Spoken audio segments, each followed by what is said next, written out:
सोचो एक ऐसा आदमी जो अपने खुदा के मिशन में इतना यकीन रखता था कि उसे लगा कि वो खुद जीसस क्रिस्ट का छोटा भाई है और उसका मकसद था पूरी दुनिया को एक नए रूप में ढाल देना।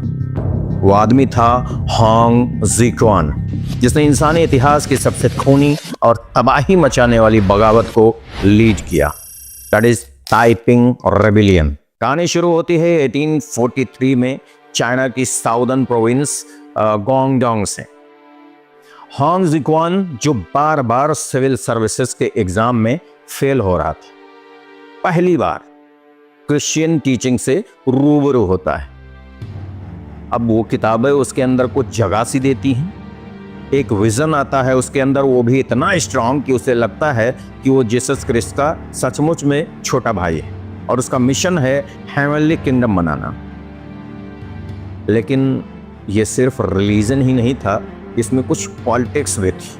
1847 तक 4 बार एग्जाम में फेल होने के बाद होंग का जो गुस्सा है वो फ्रस्ट्रेशन में बढ़ता गया। उसे लगा किंग गवर्नमेंट जो है वो करप्ट हो चुकी है और अब वक्त आ गया है कि इस पूरे सिस्टम को बदल दिया जाए। 1850 तक होंग ने खुलकर अपने विचार फैलाने शुरू कर दिए और वो इक्वालिटी, मोरालिटी और डिवाइन जस्टिस की बातें करता था, जिससे लोग इंप्रेस होते थे और उसके फॉलोअर्स धीरे धीरे बढ़ते चले गए। 1851 में उसने ताइपिंग हेवनली किंगडम का अनाउंस कर दिया गोंग्सकी प्रोविंस में। और इस नए किंगडम का जो मोटो था वो ये था कि सभी बराबर हैं और जमीन इक्वली सब में बांटी जाएगी। ये सीधा सीधा चैलेंज था किंग डायनेस्टी को, जो पहले से ही कमजोर हो चुकी थी। दिन ब दिन बगावत बढ़ती गई और 1853 में ताइपिंग फोर्सेस ने नैनजिंग कैप्चर कर लिया और उसे नया नाम दिया तियानजिंग, यानी हेवनली कैपिटल। कुछ वक्त के लिए तो ऐसा लगा कि वाकई में ताइपिंग पूरे चाइना को बदल देंगे। होंग अपने लीडर्स के साथ वहीं से रूल करता। उनमें एक था यांग जीकिंग, जिसे ईस्टर्न किंग भी कहा जाता था। उनकी आर्मी डिसिप्लिन थी, आइडियाज से भरी हुई थी और वो साउथ और सेंट्रल चाइना में लगातार आगे बढ़ रही थी। लेकिन किंग डायनेस्टी भी हार मानने वाली नहीं थी। 1856 से 64 के बीच एक ब्रूटल काउंटर अटैक शुरू हुआ। जिंग गौफन जैसे लीडर ने ब्रिटिश और फ्रेंच सपोर्टर से ताइपिंग को पीछे ढकेलना शुरू किया। वेस्टर्न पावर्स ने क्विंग की मदद क्यों की? क्योंकि उन्हें अपने ट्रेड इंटरेस्ट बचाने थे। ये सिर्फ युद्ध ही नहीं था, बल्कि ये आइडियाज की लड़ाई थी। Faith versus power, justice versus empire. 1864 में सब कुछ खत्म हो गया। सालों की लड़ाई के बाद नैनजिंग गिर गया और ताइपिंग मूवमेंट का अंत हो गया। होंग ज़िक्वान और उसके फॉलोअर्स में से कई ने सुसाइड कर लिया। शहर जल गया और लाखों लोग मारे गए।